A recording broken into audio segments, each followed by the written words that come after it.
Инспектори утре влегуваат во градинката 8 април во општина Шуто-Оризари. Ќе го истражуваат случајот со 11-месечното бебе, кое според пријавата на родителите се здобило со скршеница на клучна коска додека било во градинката.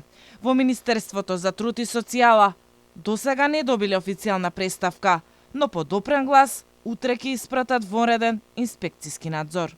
Министерството за труд и социјала по допрен глас од медиумите и по службена должност во текот на утрешниот ден ќе изврши вонреден инспекциски надзор над работата на установата и стручниот кадар за утврдување на фактичката состојба и неправилности во работата на стручниот кадар кој го згрижувал детето. Ќе бидат преземени мерки согласно Законот за заштита на децата. Директорката на градинката Имирза Точи за Алфа вели дека жали за случајот и не сака да открива повеќе информации.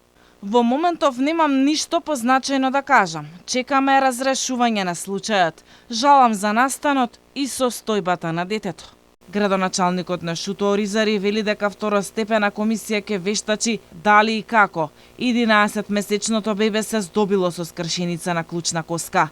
Дудуш вели дека истрагата ќе ја покаже вистината, а виновниците ќе одговараат. Доколку има неправилности во работењето на персоналот на градинката, секој еден ќе сноси одговорност за тоа.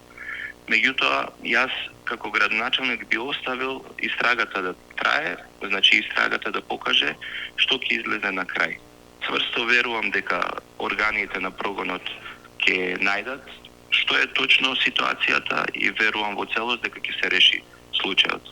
Таткото на 11-месечното бебе, Имер Салиу, вчера ја раскажа приказната дека неговата керкичка се здобила со скршеница на клучна коска, гребнатина и модринка по десното око и се сомнева дека со повредите се здобило во градинка. Тој обвини за негрижа од страна на негователките во групата јасли во установата 8 април во Шуто-Оризари.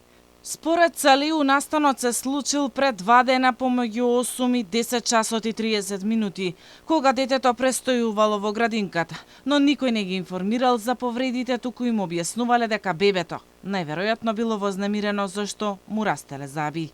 За да откријат зошто не престанува да плаче, го однале на клинички, а случајот го пријавиле и во полиција.